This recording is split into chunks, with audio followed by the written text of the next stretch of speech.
Welcome to sleepy classes. आज हम बात करने वाले हैं अबाउट रीसेंट अकरेंस जो कि काफी ज्यादा लाइमलाइट में आई है एकदम से। That is regarding US and Canada, right. तो आज हम बात करने वाले हैं अबाउट लिस्टीरिया, क्योंकि डेथ टोल जो है वो 5 से 6 लोगों का हो चुका था as per the recent news, है ना। तो वो डेथ टोल जो है वो बढ़ता जा रहा है। तो लिस्टीरिया एक्चुअली में है क्या, या लिस्टियोरिसिस पढ़ा होगा आपने, ठीक है। लिस्टियोरिसिस के अलावा आपने पढ़ा होगा लिस्टोरिसिस, मोनोसाइटो जीन्स के बारे में। तो ये क्या है, ये तीनों चीजें बेसिकली यही है, लिस्टीरिया की ही बात करती है। तो लिस्टीरिया से पहले उसके ऊपर भी जाएंगे, कुछ थोड़ी बहुत टर्म्स में आपको बताना चाहती हूँ। सबसे पहले दैट इज आउटब्रेक। तो लिस्टीरिया का आउटब्रेक ही हुआ है यूएस और कनाडा के अंदर। तो आउटब्रेक क्या होता है, एक सडनली जब आप देखेंगे कि एक पर्टिकुलर डिजीज जो है वो बढ़ जाती है, फैल जाती है थोड़े से पर्टिकुलर एरिया के अंदर, ठीक है। यानी कि occurrence of a disease when the cases are excess then the normal expectancy, ठीक है। अब आपको एग्जांपल के तौर पे मैं बताऊं कि कभी कभी ऐसा होता है ना कि टाइफॉइड जो है 2-3 लोगों को आसपास हुआ है, ठीक है। बट सडन जो एक्सपेक्टेड केसेस है उसके लेवल से जब वो राइज कर जाता है हम उसको आउटब्रेक बोलते हैं। तो ऐसा ही चीज हुई इंडिया के अंदर। Though we do not keep account, ठीक है, इतना ज्यादा अकाउंटेबिलिटी नहीं होती है या इतना ज्यादा ये न्यूज जो है वो सामने जनरली जल्दी नहीं आती है। तो यूके या यूएस या कनाडा कोई भी ऐसी डेवलप्ड कंट्री होती है, वहां पे इवन द डेथ टोल, क्यों, क्योंकि अब हमारे पास क्या है, वहां पे already medical facilities are nice, है ना, गुड है। तो उसके अलावा आप डेवलप्ड कंट्रीज की वजह से कह सकते हो कि मेडिकल सिस्टम जो है बहुत ज्यादा एडवांस है। तो वहां पे अगर एक्सपेक्टेड जो डेथ्स है या एक्सपेक्टेड डिजीजेस जो है वो भी रिलेटिवली कम होगी as compare to a developing country. तो इस वजह से जो डेथ टोल है उसका लिमिट भी ऑब्वियस सी बात है कम होगा, क्यों, लाइफ एक्सपेक्टेंसी ज्यादा होती है डेवलप्ड कंट्रीज के अंदर।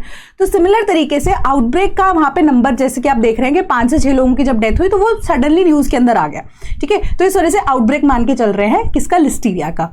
अब उससे पहले मैं आपको ये बता दूं कि कुछ टर्म्स होती हैं कि किसी भी तरह का कोई भी आउटब्रेक होता है या किसी भी तरह की आप कह सकते हो कोई भी कंटामिनेशन होती है जिससे बीमारियां फैल रही हैं, कुछ उसके पैटर्न होते हैं, उसके बारे में समझेंगे, टाइप्स ऑफ आउटब्रेक पैटर्न्स, ठीक है।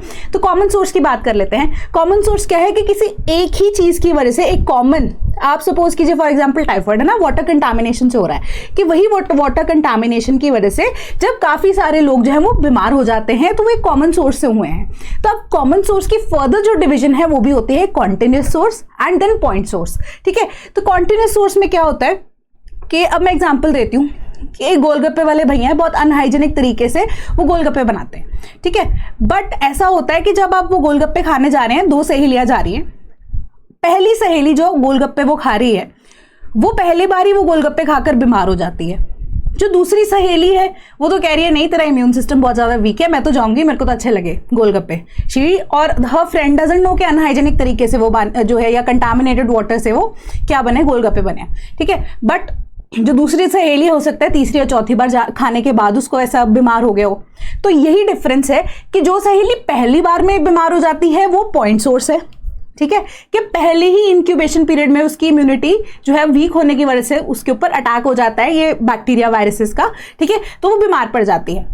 और वही जो दूसरी दोस्त है जो तीसरी चौथी बार खाने के बाद बीमार हो रही है, वो मल्टीपल इंक्यूबेशन पीरियड्स के थ्रू वहां पे पास डाउन होती है, उसके बाद जाके उसको वो सिम्टम्स रियलाइज होते हैं। वो क्या होगा, हमारा कॉन्टिन्यूअस सोर्स, ठीक है। इसके अलावा एक तीसरी चीज होती है हमारे पास प्रोपोगेटेड, जो कि कोविड के टाइम पे हुई थी। दैट इज कि जब किसी भी तरह की इन्फेक्शन या इवन की आई फ्लू की भी अगर हम बात कर लेते हैं, जो पर्सन टू पर्सन ट्रांसमिट हो सकती है, कोल्ड हो गया, फ्लू हो गया, जो एक व्यक्ति से दूसरे व्यक्ति तक यहाँ पर ट्रांसफर हो गई, ठीक है। कॉमन सोर्स यानी कि किसी एक ही कंटामिनेशन की वजह से काफी सारे लोग बीमार हो सकते हैं, ठीक है। अगर एक इंक्यूबेशन पीरियड में ही वो बीमार हो गए तो वो पॉइंट सोर्स हुआ। अगर वो मल्टीपल इंक्यूबेशन पीरियड्स के थ्रू निकल गए तो वो कॉन्टिन्यूअस सोर्स हुआ। देन प्रोपोगेटेड क्या होता है हमारे पास, कि जो व्यक्ति से व्यक्ति तक ट्रांसमिट हो सकती हैं diseases, for example common cold हमारे पास जो होता है। देन अब कुछ ऐसे आउटब्रेक्स के पैटर्न होते हैं जो बिहेवियरल भी हो सकते हैं, है ना, ह्यूमन बिहेवियर के ऊपर डिपेंड करते हैं या नेचर के ऊपर डिपेंड करते हैं। बिहेवियरल के अंदर बेसिकली हमारी एसटीडीज आती हैं, है ना, sexually transmitted diseases. Then zoonotic diseases होती हैं, जैसे कि हमारे पास स्वाइन फ्लू एग्जिस्ट करता है, ठीक है, कि जो एनिमल से अब हमारे पास ह्यूमंस के अंदर आ जाती हैं, है ना, उसी वजह से यहाँ पे स्प्रेड होती है। तो एक ये पैटर्न भी एग्जिस्ट करता है। देन अब पैटर्न्स ऑफ अकरेंस है वो कैसे होते हैं, कि किस किस तरीके से हम रिकॉग्नाइज कर रहे हैं उन डिजीजेस को। एंडेमिक, अब इसका बेस्ट एग्जांपल हम बोलते हैं कि किसी भी तरह की स्पीशीज है, कोई भी प्लांट स्पीशीज ले लीजिए, है ना, वो एंडेमिक है टू इंडिया, मतलब यानी कि इंडिया में भी पर्टिकुलर कौन सी जगह पे अगर आप कह सकते हैं, तो वही स्पीशीज जो कि आसपास वाले एरिया में ही या एक स्पेसिफिक जगह पे ही पाई जाती हैं। यानी कि आप उसको डिजीजेस की तरह आप मान के चलिए कि एक छोटे से एरिया के अंदर ही या आप कह सकते हो कि एक छोटी सी कम्युनिटी के अंदर ही जब वो डिजीज फैल जाए उसको आप एंडेमिक बोलेंगे। ठीक है, एपिडेमिक वो कब होगा कि उस एरिया से बढ़ते बढ़ते बढ़ते बढ़ते एक रीजन को वो कवर कर रहा है। ठीक है, पैंडेमिक जैसे कि कोविड हुआ था जब वो वर्ल्ड वाइड स्प्रेड हो जाता है एक व्यक्ति से दूसरे व्यक्ति के अंदर, तो उसको हम पैंडेमिक बोलेंगे।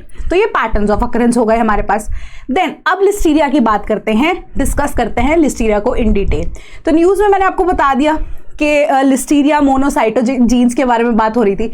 तो बेसिकली इसका अब यूएस और कनाडा के साथ वहाँ पे लिंक है। तो जनरली वहाँ पे क्या होता है कि इंडिया से बाहर भी अगर हम जाते हैं कि डेवलप कंट्रीज़ की तरफ ज़्यादातर जाने की कोशिश करते हैं, जाते भी हैं, तो वहाँ पे हमारे पास क्या होता है, प्रोसेस्ड फूड ज़्यादा होता है ना, और नॉन वेज का भी चलन ज़्यादा है। सो इसी तरीके से अब क्या हो रहा है कि कंजम्पशन जो हो रही है अंडर कुक्ड मीट स्लाइस की वजह से ज़्यादा हो रही है, जिसको हम क्या बोल रहे हैं, बेसिकली काउंटर्स के अंदर जो बेसिकली रेडी टू ईट हमारे पास क्या हो रहा है, नॉन वेजिटेरियन फूड मिल रहा है, जिसको हम डिलाई बोलते हैं, डिलाई फूड बोलते हैं, जो कि अब क्या हो रहा है, नॉर्मल रूम टेम्परेचर पे होता है बट पैक्ड होता है। ठीक है, रेफ्रिजरेटेड यहाँ पे किसी भी तरह के फूड की बात नहीं की जा रही, कैंड फूड की बात यहाँ पर नहीं की जा रही, रेडी टू ईट हमारे पास जो प्रोडक्ट्स हैं उनकी बात की जा रही है। राइट, तो अब लिस्टीरिया क्या है, एक बेसिकली तरीके का बैक्टीरिया ही है जो कि अब क्या इम्यून सिस्टम के ऊपर बहुत ज़्यादा जल्दी अटैक कर लेता है। एंड प्रेग्नेंट लेडीज एंड जो लोग 65 ईयर्स से अबव है उनकी इम्यूनिटी के ऊपर ये डायरेक्ट अटैक करता है एंड इट में इवन कॉज डेथ, है ना। सिम्टम्स के बारे में हम आगे भी बात करेंगे। एंड साथ में ही ये क्या है, एक इंटरसेलुलर पैरासाइट है, यानी कि ह्यूमन सेल को एज अ होस्ट बनाकर ही वो सेल के विद इन ही यहाँ पे डेवलप करता है, मल्टीप्लाई करता है। कैसे है, क्या प्रोसेस है, उसको भी डिस्कस करेंगे। इसके अलावा क्या है, ग्राम पॉजिटिव है। तो ग्राम पॉजिटिव की जब हम बात करते हैं तो जिन्होंने लैब टेस्ट किए होंगे ना उनके लिए ज़्यादा बेटर है, जो रिसर्च में है उनको ये चीज़ ज़्यादा इजीली पता है, बट एग्जाम पर्सपेक्टिव से आपको सिर्फ ये वर्ड याद रखना है। तो मैं आपको बता देती हूँ ऊपर ऊपर से क्या होता है। तो कोई भी जब आप रिसर्च कैरी आउट करते हैं उसके अंदर ग्राम पॉजिटिव या ग्राम नेगेटिव होता है। तो अब ग्राम पॉजिटिव में होता है कि कुछ कुछ सिम्टम्स जो हैं, जैसे कि हमने कोई भी पैरामीटर्स ले डाउन कर दिया, अगर ये इनके अंदर फॉल कर रहा है तो वो ग्राम पॉजिटिव होगा, एंड वो टेस्ट को अगर इलोप कर देता है तो वो ग्राम नेगेटिव होगा।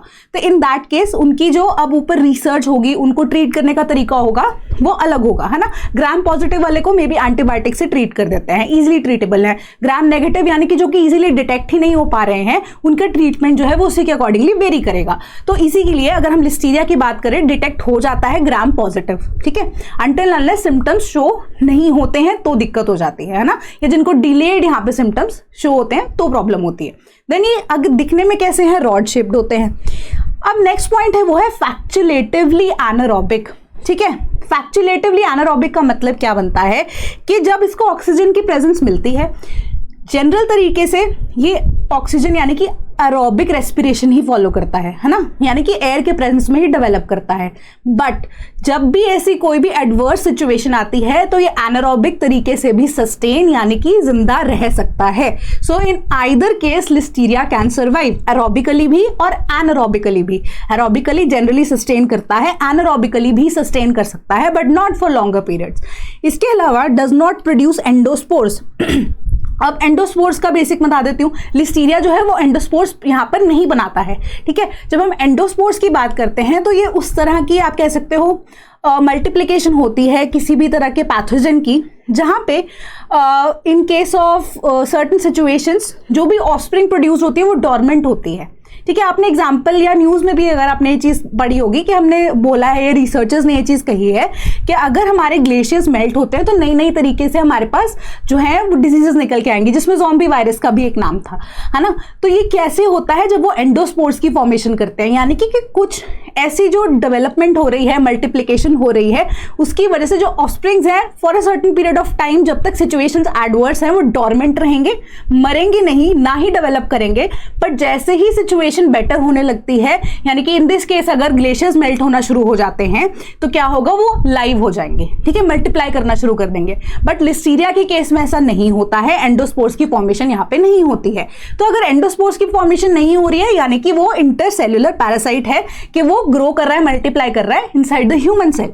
एंड मल्टीप्लाई किसके अंदर कर रहा है, आरएनए डीएनए को, यानी कि न्यूक्लियस को यहाँ पे बिल्कुल भी इफेक्ट नहीं करता, बट वो साइटोप्लाज्म के अंदर ही यहाँ पे रिप्रोडक्शन करके निकल जाता है। ठीक है, तो मैं आपको डायग्राम भी दिखाती हूँ।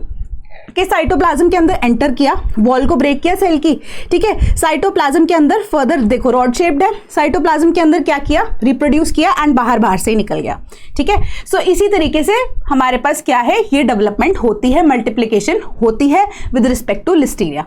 देन अब बात करते हैं लिस्टीरिया की कि प्रेजेंस कहाँ पे है। तो अब एक तरह का बैक्टीरिया है तो कहीं पे भी प्रेजेंट हो सकता है, ठीक है। कहाँ पे, सॉइल में, आप वेजिटेबल के अंदर भी हो सकता है, जो कि अब आपको डिलाई वेजिटेबल्स भी मिलती हैं, ठीक है। नॉट ओनली नॉन वेज, यहाँ पे मैं फोकस नहीं कर रही हूँ सिर्फ नॉन वेजिटेरियन पे, वो सिर्फ कनाडा और यूएस का केस बता रही हूँ। तो डिलाई के केस में जनरली नॉन वेज ही जो है वो सर्व किया जाता है, बट ऐसी सिचुएशंस है कहीं पे ब्रेड्स, फर्मेंटेड जैसे चीजें होती है ना, तो एनारोबिक रेस्पिरेशन की बात की तो फर्मेंटेड यानी कि ब्रेड्स के अंदर भी एग्जिस्ट कर सकता है। तो जो आपको डिलाई चीजें मिलती हैं काउंटर पे, वो चीजें आप प्रेफर नहीं करेंगे खाना। तो कहाँ का प्रेजेंट होता है, सॉइल, वेजिटेशन, वाटर के अंदर भी, सीवेज के अंदर भी, then faeces of plants, faeces of animals, sorry, ठीक है, एंड ह्यूमंस की फीसेस में भी कई बार ये देखने को मिलता है, ठीक है। एंड लिस्टीरिया कंटामिनेटेड फूड जो है, it can lead to infection, जिसको हम क्या बोलते हैं, लिस्टीरियोसिस, ठीक है। लिस्टीरियोसिस जिसको हम बोलते हैं, लिस्टीरिया जो है वो बैक्टीरिया का नाम है, लिस्टीरिया मोनोसाइटोजीन्स जिसको बोलते हैं वो सिमिलर ही बात है, ठीक है। तो इसके अलावा अगर हम देखें कि ऐसी दिखती हैं आपकी डिलाई शॉप्स, ठीक है, डिलाई का जो काउंटर है ना, ऐसा देखने को मिलता है कि डायरेक्टली आप जाके इसे जो है यूज कर सकते हैं, खाने में प्रोड्यूस कर सकते हैं। चीज के अंदर भी काफी ज्यादा है ना, क्या बोलेंगे मैं तो नॉनवेज खाते नहीं, मुझे तो ऐसा हो नहीं सकता, डिलाई जो काउंटर से जाके आपने चीज ले ली, ठीक है। तो चीज के अंदर भी ये प्रेजेंस जो है पाई जा सकती है, ठीक है। तो किसी भी तरह का जो भी ऐसा फूड जो कि अब क्या है एट नॉर्मल रूम टेम्परेचर्स है। अब सिम्टम्स क्या क्या है, कई लोगों को सिम्टम्स जो है वो फर्स्ट 3-4 डेज में भी आ जाते हैं, कईयों को अप टिल 70 डेज तक भी बिल्कुल सिम्टम्स नहीं आते। मेजर फर्स्ट सिम्टम्स क्या क्या है, vomiting, nausea, cramps, severe headaches, constipation, fever, ये सब चीजें जो हैं इजीली डायग्नोज करा सकते हैं। It is not like that कि लिस्टीरिया की वजह से पहले कभी कोई ऐसा प्रॉब्लम नहीं हुई है, बट जनरली प्रोसेस्ड फूड्स का जो है या डिलाई शॉप्स की बात करें, उनका जो प्रेजेंस जो है उस वजह से ये चीज बार बार रेकर करती रहती है, क्रॉनिक बन गई है, ठीक है। तो इनका ये बेसिक सिम्टम रहता है। इसके बाद प्रिवेंशन के लिए भी certain guidelines have been laid down by US and Canada की गवर्नमेंट, जिसमें क्या है कि अवॉइड कीजिए unheated deli meats, cheeses and salads, ठीक है। देखिए यहाँ पे सिर्फ नॉनवेज की ही बात नहीं हो रही है, cheese and salads are also included, मतलब रेडी टू ईट चीजों के ऊपर यहाँ पे फोकस ना कीजिए, या तो फ्रोजन चीजें लीजिए या आप इन अनहीटेड डिलाइज ले आते हैं आप काउंटर से कुछ भी ऐसा सामान, बट आप उसको फ्रीज कर देते हैं तो भी इट विल नॉट हेल्प, है ना, क्योंकि एनारोबिक रेस्पिरेशन तो इन एनी केस वो कर ही लेगा, तो वो बैक्टीरिया को तो इन आइदर केस नहीं मारेगा, ठीक है। इसके अलावा ऑप्ट फॉर पैकेज्ड आइटम्स, क्यों, क्योंकि वहां पे क्या होता है हमारे पास पैकेज्ड आइटम्स में, though it is a con but also pro in this case, ठीक है। प्रोज एंड कॉन्स में ये इसका एक प्रो है, वो कैसे है कि हमारे पास जो पैकेज्ड आइटम्स आती है ना, उसके अंदर सॉल्ट का कंटेंट या इवन कि शुगर का कंटेंट बहुत ज़्यादा हाई होता है, तो जिस वजह से क्या है, शेल्फ लाइफ बढ़ जाती है, शेल्फ लाइफ बढ़ जाती है, तो इस वजह से क्या हो रहा है कि बैक्टीरिया वायरसेस इतना ज्यादा उसको इंपैक्ट नहीं कर पाते। गवर्नमेंट क्या कह रही है कि आप जो है फ्रोजन खाना खाइए, पैक्ड आइटम्स के ऊपर ज्यादा फोकस कीजिए, रेडी टू ईट के ऊपर यहाँ पे ना फोकस कीजिए। And Dilai equipment services and food जो कि है वो इजीली कंटामिनेट हो सकते हैं। रेफ्रिजरेशन अगर आप करते हैं डिलाई आइटम्स की, it will not kill the bacteria, ठीक है। तो इन केस अगर आपका कोई भी जानने वाला ऐसा है, आप उस तक भी इंफॉर्मेशन पहुंचा सकते हैं, ठीक है। ऑल द डिलाई मीट्स उनको रेकमेंड किया जा रहा है कि अगर आपने फिर भी खाना है तो रेकमेंड कर रहे हैं कि टेम्परेचर कितना, अबाउट 165 डिग्रीज फ़ारेनहाइट, ठीक है। तो अराउंड हमारे पास कितना आ गया वो 73-74 डिग्रीज के आसपास इसको आपको क्या करना है, हीट कीजिए, उसके बाद जाके कंज्यूम कीजिए, ताकि लिस्टीरिया अगर प्रेजेंट भी है तो वो इजीली खत्म हो सके वो बैक्टीरिया, ताकि आप बीमार ना हो सके, है ना। तो वही चीज मैं आपको बता रही हूँ कि old age and pregnant ladies के ऊपर तो ये स्पेशल फोकस है कि it can even lead to death, right. So that was all with respect to listeria. And अगर आप यूपीपीसीएस की तैयारी कर रहे हैं तो we have a batch 2 for you which is already running, अभी रिसेंटली लॉन्च हुआ है। And thank you so much again for a very good response with respect to batch 2। तो यूपीपीसीएस के लिए यहाँ पे आपको टॉपिक वाइज लेक्चर्स दिए जा रहे हैं, then with respect to UP specific lectures भी हैं आपके पास, करंट अफेयर्स की कंपाइलेशंस भी हैं, and we have a special thing for you, monthly current affairs की मैगजीन तो हम आपको देते रहते हैं, दैट इज कि इस बार आपको टेस्ट भी बीच में दिए जा रहे हैं with respect to GS as well as UP specific, and mentorship भी दी जाएगी via telegram group, all at a price of ₹12,000। And अगर आप कॉल करते हैं एट 1800-890-3043 आपको स्पेशल डिस्काउंट्स भी यहाँ पे दिए जाएंगे, एंड ये 12,000 का जो अमाउंट है वो और भी कम हो जाएगा। एंड इसके अलावा अगर आपको टेस्ट ही देने हैं तो टेस्ट सीरीज की ऑप्शन भी आपके पास अवेलेबल है, जो कि as per the latest UP PCS pattern होगा।